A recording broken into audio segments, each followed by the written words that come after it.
Existe uma regra invisível que opera nas relações humanas desde os tempos mais antigos, mas que a maioria das pessoas nunca percebeu. E quem percebe, quase nunca tem coragem de admitir. O verdadeiro poder não está em mandar, nem em pedir. Está simplesmente em ser desejado. Se você parar para observar qualquer dinâmica social, seja no ambiente de trabalho, nas relações pessoais, nos grupos sociais ou até nas grandes estruturas de poder, perceberá que aqueles que parecem ter mais controle sobre os outros não são necessariamente os que gritam, que impõem, que exigem, mas sim aqueles cuja simples presença provoca uma reação nos outros. Uma vontade quase instintiva de agradar, de ser aceito, de não decepcionar, de se manter próximo, de ser útil. E aqui está um princípio tão sutil quanto devastador. Quem precisa pedir já começou perdendo, porque quem pede admite, ainda que de forma disfarçada, que depende do outro. E quem depende, automaticamente se coloca em desvantagem no jogo. Maquiavel sabia disso. Observando os bastidores do poder, percebeu que os governantes mais eficazes não eram, necessariamente, aqueles que exerciam a autoridade direta pela força ou pelo medo, mas sim aqueles que conseguiam fazer com que os outros quisessem servi-los. Não por obrigação, mas por interesse, por desejo, por admiração, por medo da exclusão, ou pela simples necessidade de continuar conectados a quem eles percebiam como fonte de poder, segurança ou oportunidade. Perceba como isso muda completamente a lógica do jogo. Enquanto os fracos gastam energia tentando se impor, discutindo, se explicando, dando ordens, exigindo obediência, o verdadeiro estrategista opera de forma quase invisível, cultivando um tipo específico de presença que não se impõe, atrai. E essa atração não tem nada de místico, esotérico ou sobrenatural. É pura psicologia aplicada. Funciona porque está diretamente conectada aos dois maiores motores do comportamento humano: o medo da exclusão e o desejo de validação. Quando você se posiciona, não por palavras, mas pela postura, pelo controle do próprio silêncio, pela leitura precisa do ambiente, como alguém que é escasso, que não está disponível o tempo todo, que não oferece suas opiniões, seu tempo ou sua atenção de forma gratuita, você começa a gerar, automaticamente, um campo de valor invisível ao seu redor. Um campo onde a sua presença deixa de ser algo garantido e passa a ser um prêmio. E aqui, o jogo começa a se inverter. De forma lenta, porém implacável, aqueles que antes esperariam que você pedisse, que você se explicasse, que você se justificasse, começam a se perguntar internamente: será que eu estou agradando? Será que ele me aprova? Será que estou fazendo o suficiente para ser visto, para ser considerado, para ser lembrado?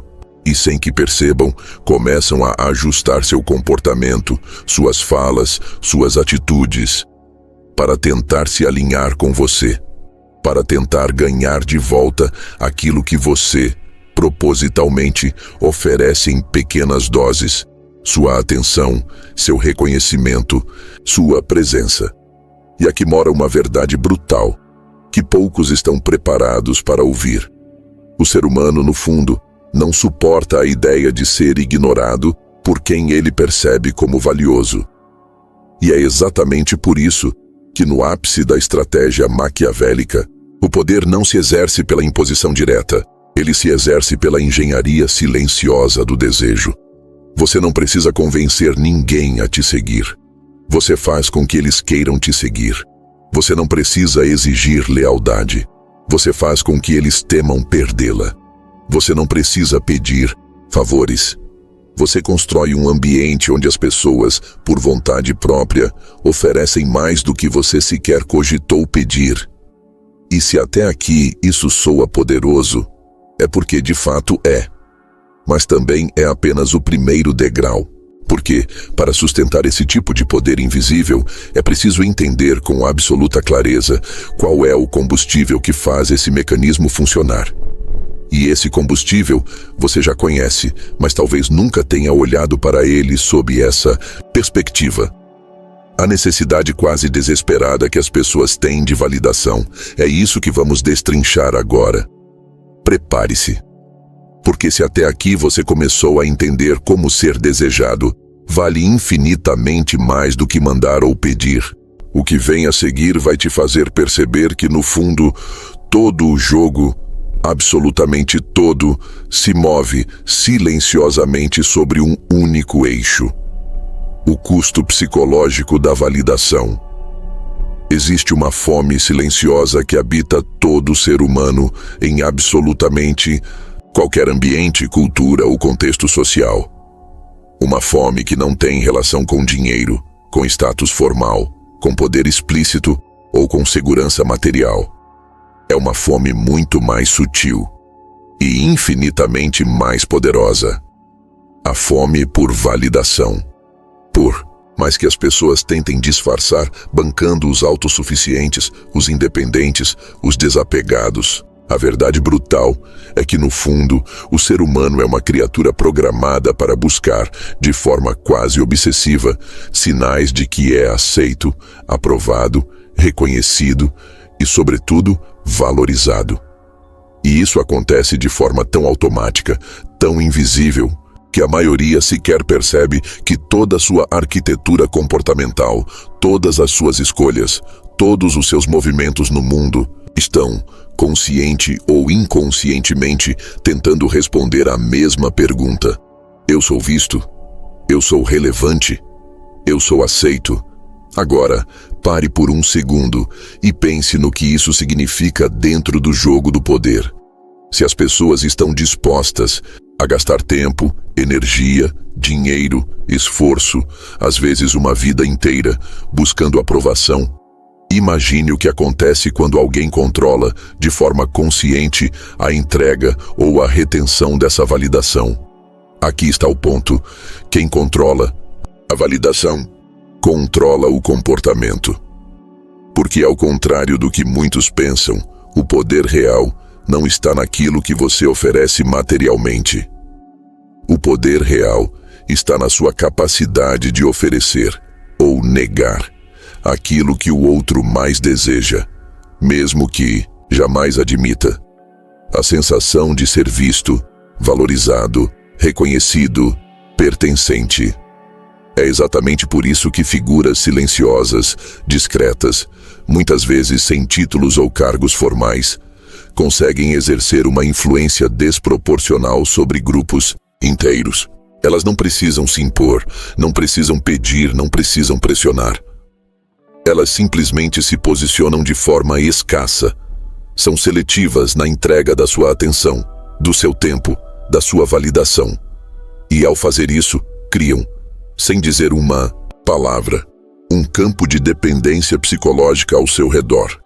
Porque o que é escasso se torna valioso, e o que é valioso se torna objeto de desejo. Agora, perceba a sutileza desse mecanismo.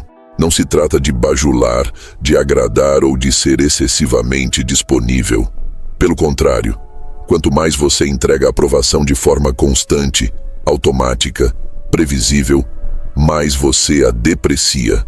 E quanto mais você se faz escasso, seletivo, difícil de acessar, criterioso na sua validação, mais você faz com que as pessoas comecem a competir, mesmo sem perceber, por migalhas da sua atenção. Isso funciona porque aciona um circuito neurológico muito específico no cérebro humano.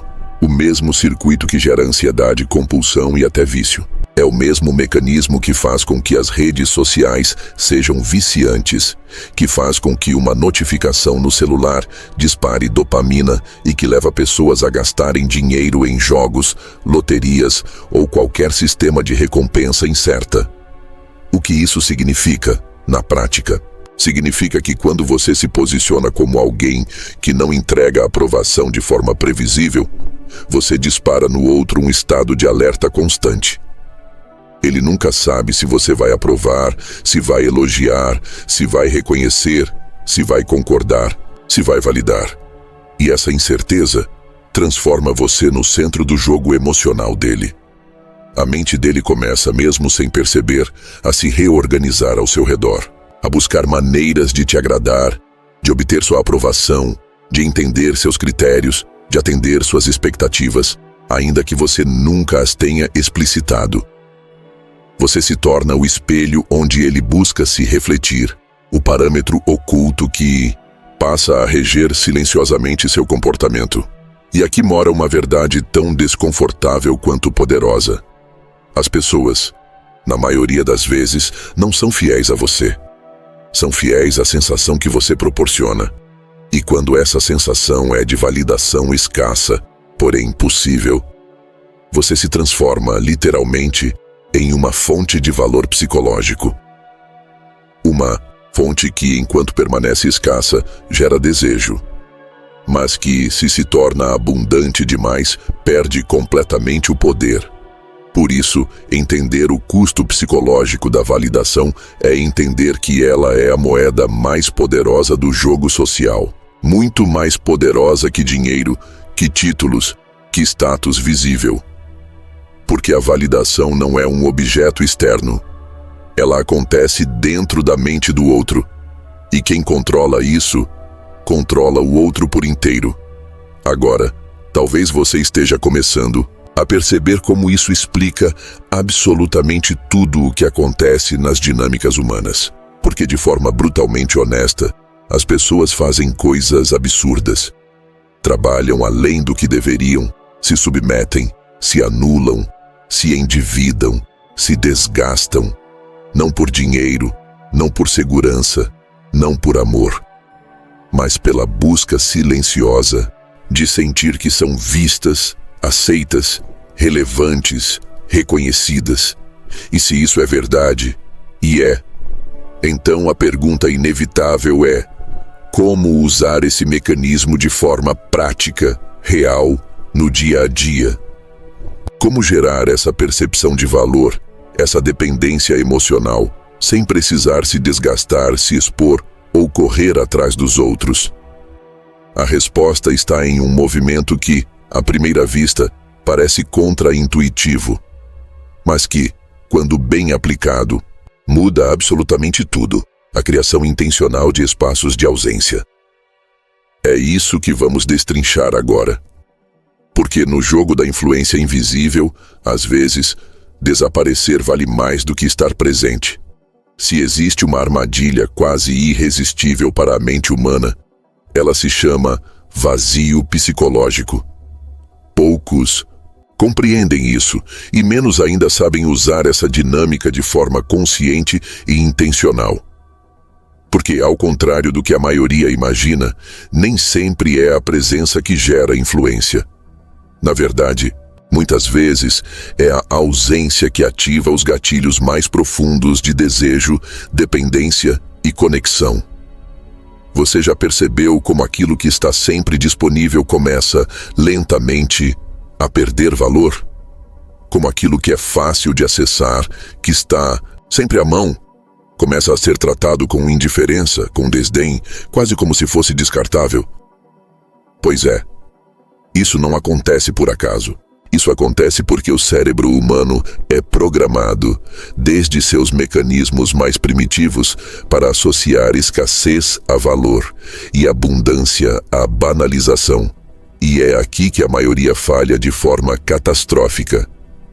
Na ânsia de ser visto, de ser aceito, de ser lembrado, as pessoas se oferecem em excesso. Estão sempre disponíveis, sempre respondem rápido, sempre estão prontas, sempre aparecem. E sem perceber, constroem para si mesmas uma percepção de baixo valor. Não porque são fracas, não porque não sejam competentes, mas porque não entenderam um princípio inegociável no jogo da influência. O que é abundante se torna invisível. Maquiavel, se vivesse hoje, não teria dúvida em afirmar: a ausência, quando aplicada estrategicamente, vale mais do que 1000 discursos. Porque quando você some, ainda que temporariamente, você ativa no outro um desconforto sutil, uma sensação de perda iminente, de dúvida, de incerteza. E a mente humana não lida bem com isso. Ela não suporta espaços em branco. Ela precisa preencher o vazio. E é exatamente nesse espaço que nasce o desejo. O desejo não nasce da presença constante. O desejo nasce da falta controlada. Quando você se retira, quando não responde imediatamente, quando não está sempre disponível, quando some no momento em que sua presença parecia garantida, você dispara no outro uma cascata emocional que vai do desconforto à busca, da busca à ansiedade, da ansiedade ao desejo e do desejo à ação. O mais fascinante e ao mesmo tempo cruel é perceber que quem sente esse desconforto não percebe que está sendo conduzido. Pelo contrário, ele acredita genuinamente que está agindo por escolha própria, quando na verdade está reagindo a um espaço de ausência que você construiu intencionalmente. E aqui mora uma diferença brutal entre quem joga esse jogo como amador e quem joga como estrategista. O amador some porque se sente inseguro, porque não sabe o que fazer, porque se sente rejeitado. O estrategista some porque sabe exatamente o que o seu silêncio, sua ausência e sua escassez vão produzir no campo emocional do outro. E mais, sabe exatamente quando e como reaparecer. Porque a ausência, por si só, não é suficiente. Ela é uma ferramenta que precisa ser combinada com o tempo certo de retorno. Quando você se retira no auge da sua presença, no ponto onde o outro está acostumado com sua atenção, sua presença ou sua validação, você cria um vazio desconfortável. Mas é o retorno, no momento exato, que transforma esse vazio em uma explosão de valor percebido. Pense, por exemplo, em dinâmicas muito simples. Aquele colega que está sempre disponível, que responde na hora, que está sempre pronto. Com o tempo se torna quase invisível no ambiente. Sua presença passa a ser tratada como garantida. Agora, aquele que some, que não responde imediatamente, que não está sempre presente, que faz pausas calculadas em suas interações, esse, invariavelmente, começa a ser alvo de especulações, de questionamentos, de buscas disfarçadas de preocupação. Será que está tudo bem? Por que ele não respondeu ainda? Será que eu fiz algo errado? Será que ele não gostou do que eu falei? E enquanto essas perguntas ecoam na mente dos outros, quem some está, na verdade, aumentando seu próprio valor no imaginário coletivo. Maquiavel entenderia isso como a manipulação da percepção através da escassez. Uma manipulação que não exige palavras, que não exige explicações, que não exige sequer presença física. Porque o silêncio, combinado com a ausência, se torna uma força invisível e absolutamente incontrolável por quem não entende o jogo. Agora, aqui surge uma chave de ouro. A ausência, quando não é combinada com uma estratégia de retorno, se transforma em esquecimento. E é por isso que quem domina esse jogo entende que o sumiço não pode ser aleatório, não pode ser longo demais, não pode ser mal calculado. Ele precisa ser o suficiente para gerar desconforto, mas não tão longo a ponto de ser interpretado como desinteresse irreversível. Esse é o equilíbrio mais sofisticado do jogo da influência. Saber exatamente quando estar. E, mais importante ainda, quando não estar. Porque às vezes o simples fato de você não comparecer, não responder, não se manifestar, vale mais do que qualquer discurso brilhante. E é aqui que o jogo começa a se aprofundar de forma quase hipnótica. Porque se a ausência cria o desejo, existe uma técnica que faz esse desejo se transformar em dependência emocional. Uma técnica tão poderosa que é usada desde os cassinos, passando pelas redes sociais, até as dinâmicas mais sutis dos relacionamentos e dos bastidores do poder. Ela se chama recompensa intermitente. E é exatamente isso que vamos destrinchar agora. Prepare-se, porque a partir daqui você nunca mais vai olhar para as interações humanas da mesma forma. Existe um mecanismo psicológico que, uma vez compreendido, explica absolutamente tudo. Do motivo pelo qual as pessoas ficam presas em relacionamentos tóxicos, até porque bilhões de seres humanos passam horas viciados em redes sociais, jogos e plataformas que parecem, à primeira vista, inocentes, mas que são verdadeiras máquinas de engenharia emocional. Esse mecanismo se chama recompensa intermitente. O cérebro humano é absurdamente sensível à imprevisibilidade. E, paradoxalmente, é essa imprevisibilidade que gera o maior nível de dependência emocional e comportamental que se conhece. Não é o que é constante que nos prende, é o que é incerto. O que aparece de vez em quando. O que entrega doses intercaladas de prazer, aprovação, validação e atenção. E depois desaparece sem explicação. Esse padrão foi mapeado em laboratório há décadas. Quando cientistas testaram, por exemplo, com animais, descobriram que um rato pressionaria infinitamente mais vezes uma alavanca que liberava comida de forma aleatória do que uma que liberava sempre que fosse acionada. O rato ficava preso na expectativa. Será que vem agora? E agora? E se eu tentar mais uma vez? E assim, ele se tornava refém do próprio circuito de dopamina. Agora troque o rato por um ser humano. Troque a comida por validação emocional. E troque a alavanca por você.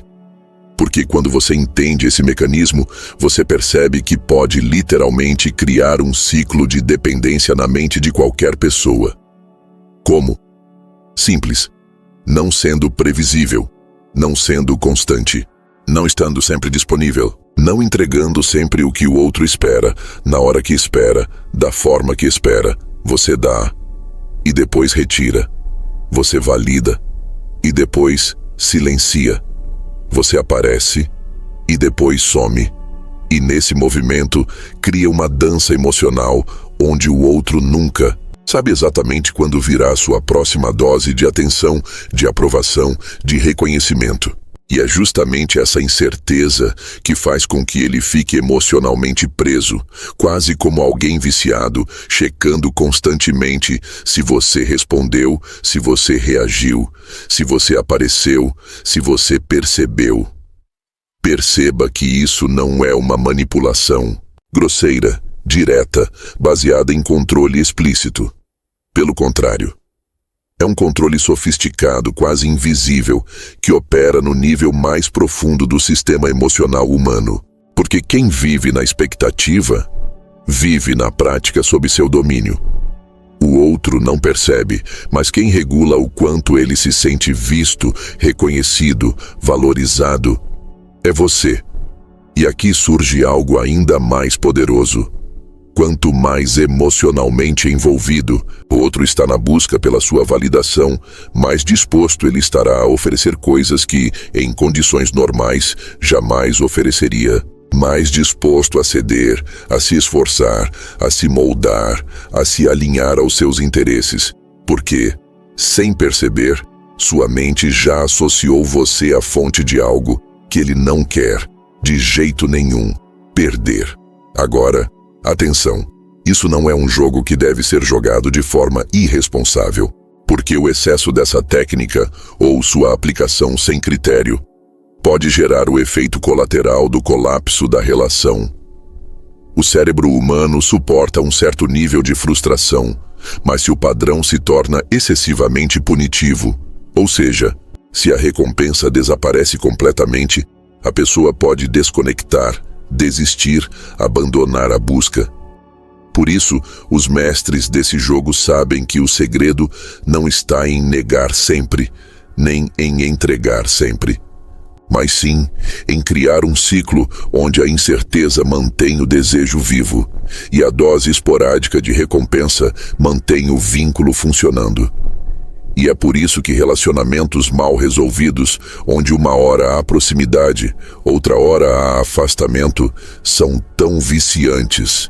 Por isso que a ausência de uma resposta no WhatsApp dói tanto quando vem de quem te validou antes.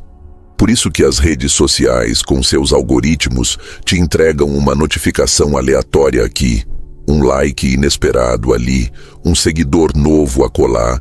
Não porque você precisa disso, mas porque eles sabem que você vai ficar preso na expectativa da próxima dose. Agora, aplique isso conscientemente. Imagine o que acontece quando você, intencionalmente, se posiciona como alguém que entrega validação de forma intermitente. Quando você dá sinais de aprovação, presença, atenção e depois se retira. Quando você cria silêncios calculados, ausências que geram desconforto, espaços onde o outro se questiona, se sente inseguro, sente falta. E, quando menos espera, você retorna, com uma dose de validação que o faz, instantaneamente, esquecer toda a ansiedade anterior. Esse é o ciclo perfeito de dependência psicológica. Uma dança onde você dita o ritmo, sem nunca parecer que está fazendo isso. Onde quem corre é o outro. Onde quem se desgasta é o outro. Onde quem trabalha para te agradar, te manter por perto, te buscar, é o outro. E aqui mora uma verdade desconfortável. O desejo humano não é movido pelo que é certo, garantido e previsível. O desejo humano é movido pela incerteza, pela imprevisibilidade, pela possibilidade de ganhar, mas nunca pela garantia. E, se até aqui você percebeu o quão poderoso é esse jogo, saiba que ele ainda tem uma camada superior. Porque, quando você domina a criação de desejo e dependência, surge uma oportunidade ainda maior. Se tornar, aos olhos dos outros, uma autoridade invisível. Alguém que lidera não porque pediu, não porque se posicionou assim, mas simplesmente porque todos passaram a te reconhecer como tal. É exatamente isso que vamos destrinchar agora. Porque a partir daqui, o jogo não é mais sobre validação, nem sobre ausência.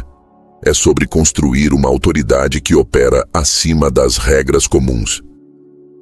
No jogo da influência, existe um tipo de autoridade que não se conquista por meio de cargos, títulos, diplomas, status formal ou autodeclarações. É uma autoridade muito mais sutil e infinitamente mais poderosa.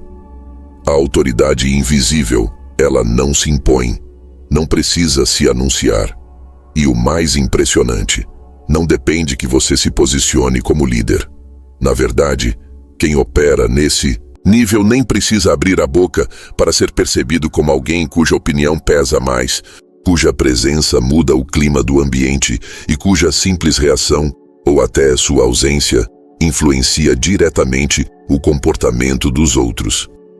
E aqui está a verdade brutal que poucos têm coragem de admitir. Quem precisa dizer que é líder, que é respeitado, que tem autoridade, já não tem. Quem de fato carrega esse peso no imaginário dos outros não precisa verbalizar nada.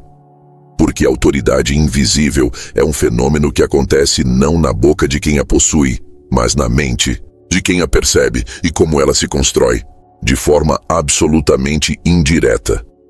A autoridade invisível nasce de 3 pilares extremamente claros e que se conectam diretamente com tudo que desenvolvemos até aqui. Primeiro, escassez. Se você está sempre disponível, sempre acessível, sempre disposto, você, inevitavelmente, se iguala aos outros na percepção coletiva. Sua presença se banaliza. Sua opinião se torna só mais uma.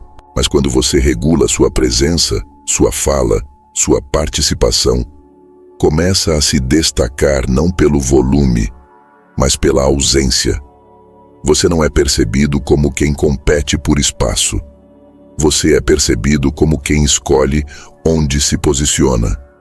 E isso por si só já comunica poder. Segundo, observação ativa. Enquanto os outros falam, opinam, tentam se provar, você observa.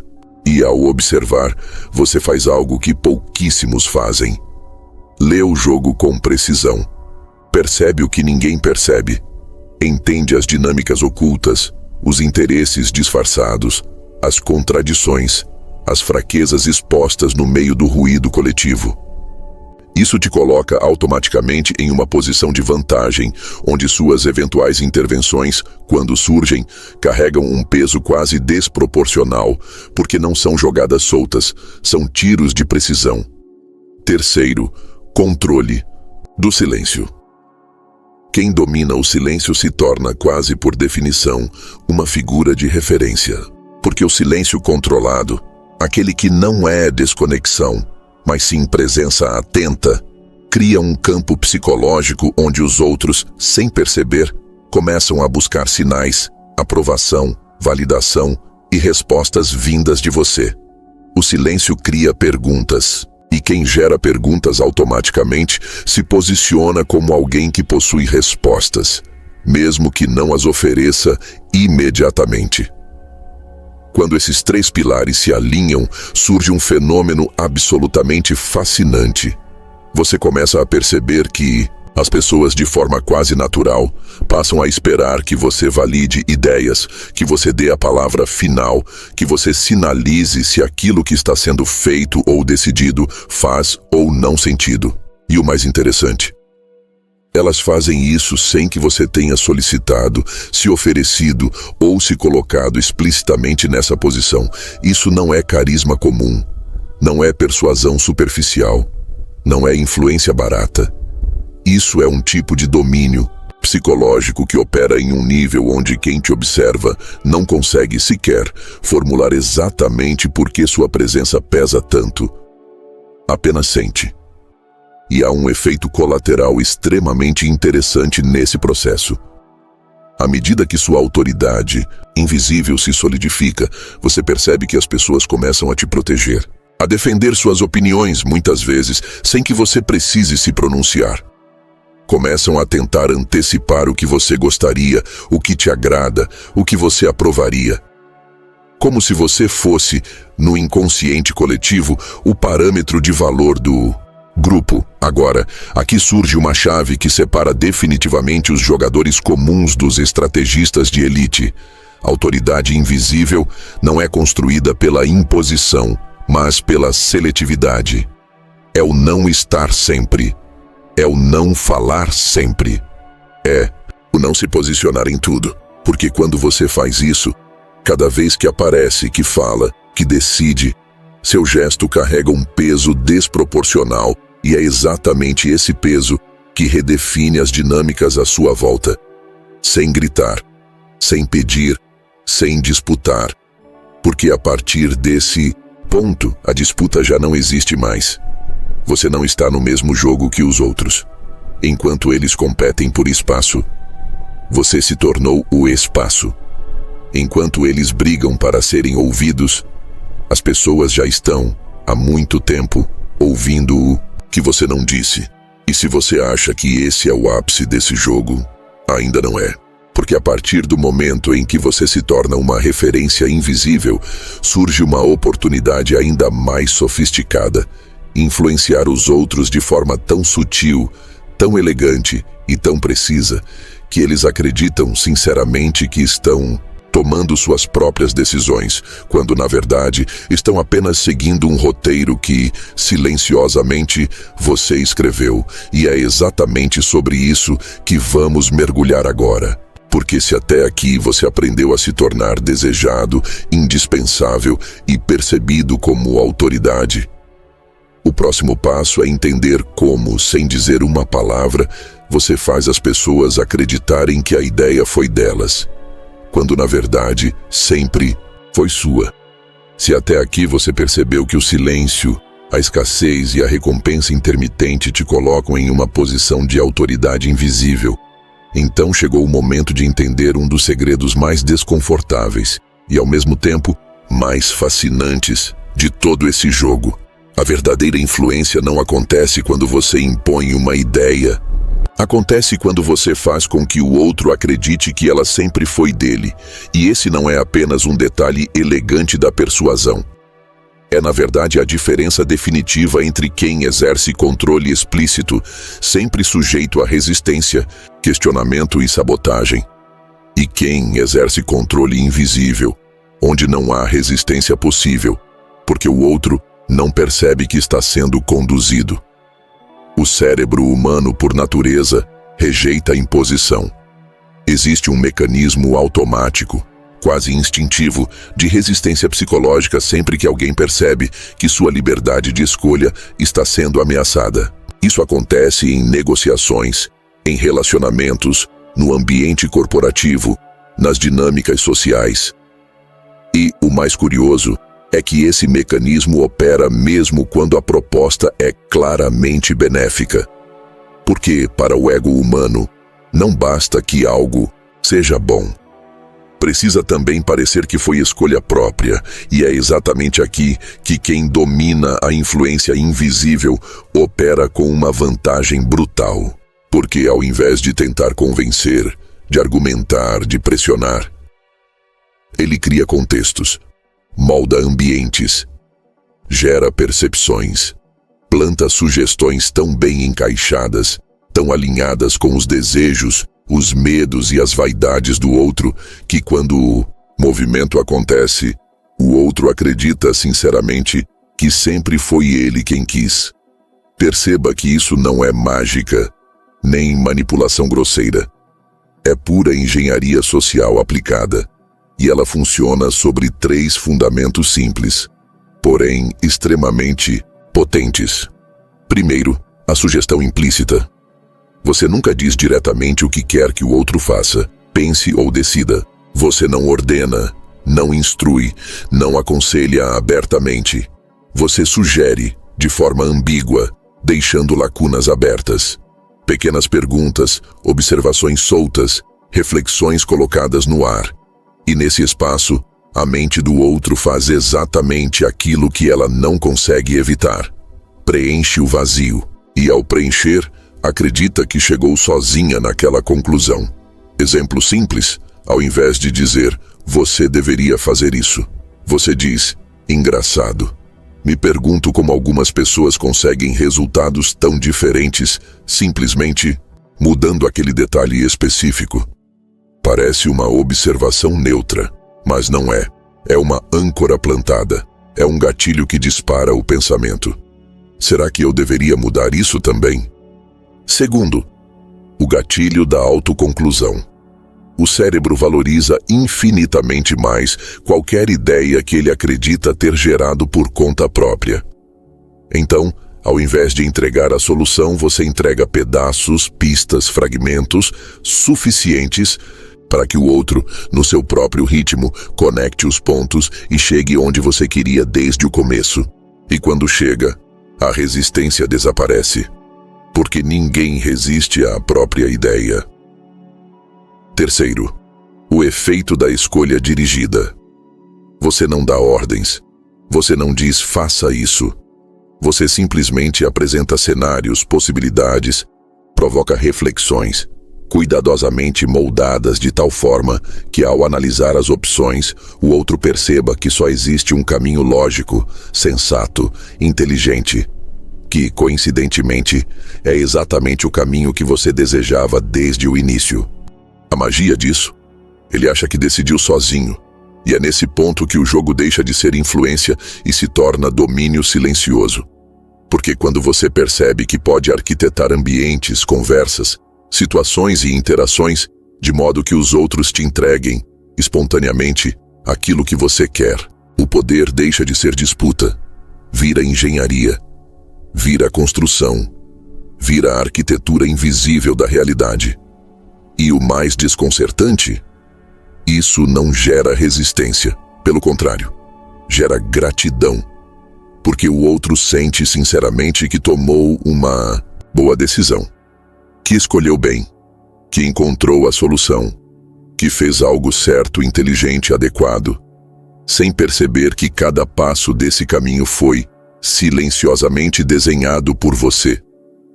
Esse é o ápice da condução sem força, da influência que não precisa de imposição, do controle que não precisa de domínio visível. Quem opera nesse nível sabe que quanto menos parece estar controlando, mais controle de fato possui. E se até aqui você percebeu o poder brutal desse mecanismo, saiba que ele não é um ciclo isolado. Ele não é um jogo que se joga uma vez. Na verdade, ele se retroalimenta. Porque cada vez que alguém é conduzido sem perceber, isso não só valida sua posição como autoridade invisível, como também fortalece a dependência psicológica que mantém essa pessoa dentro do seu campo de influência. E é por isso que, no ápice desse jogo, surge um fenômeno absolutamente fascinante: o ciclo maquiavélico. Um loop de desejo, escassez, validação, ausência, recompensa e condução silenciosa, que, quando bem executado, transforma você no eixo invisível que rege absolutamente tudo o que acontece à sua volta. É sobre isso que vamos mergulhar agora. Porque se até aqui você aprendeu a gerar desejo, dependência, autoridade e controle, agora é hora de entender como transformar tudo isso em um ciclo inquebrável, onde você não joga mais o jogo dos outros. Eles jogam no tabuleiro que você construiu. Tudo que você viu até aqui não são técnicas soltas, não são truques isolados, nem ferramentas desconectadas. Na verdade, tudo isso faz parte de um ciclo. Um ciclo que, quando dominado, se transforma na arquitetura invisível que rege qualquer jogo de poder, qualquer relação humana, qualquer dinâmica onde há influência, desejo, validação, tomada de decisão e comportamento coletivo. Maquiavel, se estivesse sentado hoje em meio a nós, observando o mundo hiperconectado, as redes sociais, os ambientes corporativos, as relações pessoais e as disputas silenciosas que acontecem em absolutamente todos os espaços, provavelmente sorriria e diria: nada mudou. Apenas ficou mais sutil, mais elegante, mais disfarçado. Porque no final o jogo é exatamente o mesmo. E ele segue sempre a mesma sequência: silêncio, observação, escassez, ausência, validação intermitente, criação de desejo, autoridade invisível, condução psicológica, reinício do ciclo. Perceba o quão elegante e, ao mesmo tempo, brutal é esse mecanismo. Você começa se retirando do barulho. Abandona a necessidade infantil de se provar, de ser visto, de ser ouvido. Você se cala. Mas esse silêncio não é ausência. É observação ativa. É leitura precisa do jogo. Enquanto os outros gastam energia falando, se explicando, se debatendo pelo espaço, pela aceitação e pela atenção, você simplesmente observa, analisa, mapeia, entende onde estão os desejos, as vaidades, os medos e as inseguranças. E, então, você faz aquilo que a maioria jamais terá coragem de fazer. Você se torna escasso. Se retira. Some. Não responde imediatamente. Não está sempre presente. Não é previsível. E nesse espaço que você cria, esse vazio desconfortável, nasce de forma quase inevitável o desejo de ser visto, de ser reconhecido, de ser aceito, de ter novamente acesso ao que agora parece escasso, valioso, quase raro: você. E aí entra a próxima camada, a validação intermitente. Você não entrega sempre, nem nunca. Você entrega de vez em quando. Cria um ciclo de incerteza, onde o outro vive na ansiedade da sua próxima manifestação, da sua próxima aprovação, da sua próxima presença. E quanto mais o outro se move nesse ciclo, mais ele se torna psicologicamente preso a você. A partir desse ponto, algo mágico e absolutamente estratégico começa a acontecer. Você não precisa mais se posicionar como líder, como autoridade, como referência. O próprio grupo te entrega isso. As pessoas começam a te reconhecer como parâmetro, como eixo, como referência silenciosa. E então, quando você percebe que todos já estão emocionalmente alinhados, buscando, querendo, se ajustando inconscientemente à sua presença, Você começa a plantar ideias, sugestões, percepções, nunca impondo, nunca dizendo diretamente, sempre guiando, sugerindo, moldando contextos. E quando o outro se move, toma decisões, age, ele acredita sinceramente que foi ideia dele, que foi escolha dele, que sempre quis aquilo. E assim, o jogo se fecha, o ciclo se completa. O desejo que você mesmo construiu agora alimenta seu próprio poder. A autoridade invisível que você plantou agora sustenta sua influência sem esforço. A condução que você exerce não gera resistência, gera gratidão. E quando o ciclo parece estabilizado, você não faz como fazem os ingênuos, que querem aproveitar, se desgastam, se acomodam. Não. O estrategista silencioso sabe que o poder nunca é algo garantido. Ele é algo que se alimenta, se nutre, se retroalimenta. Então, você reinicia o ciclo. Volta para o silêncio, para a observação, para a escassez, para a ausência estratégica e, assim, mantém o controle constante sobre o tabuleiro sem nunca precisar disputar, sem nunca precisar confrontar, sem nunca precisar brigar por espaço. Porque no fundo, o espaço já é seu, o jogo já é seu, e os outros jogam nele, mesmo sem perceber. E se isso soa desconfortável, é porque é. Se isso parece brutal, é porque é. Mas também é a verdade nua, crua e inevitável sobre como o poder realmente se constrói, se exerce e se mantém. Agora, talvez você esteja se perguntando, ok, e qual é o próximo passo? O que vem depois disso? A resposta é simples. Se até aqui falamos sobre como dominar o ciclo maquiavélico da influência invisível, o que vem agora é ainda mais sofisticado. Como além de controlar o jogo, você começa a projetar tabuleiros que nem sequer existiam, criando realidades, construindo contextos, moldando percepções em larga escala, onde você não apenas influencia indivíduos, mas ambientes inteiros, grupos, organizações, mercados. Se você quiser, podemos continuar, porque o jogo nunca termina. Ele só muda de nível.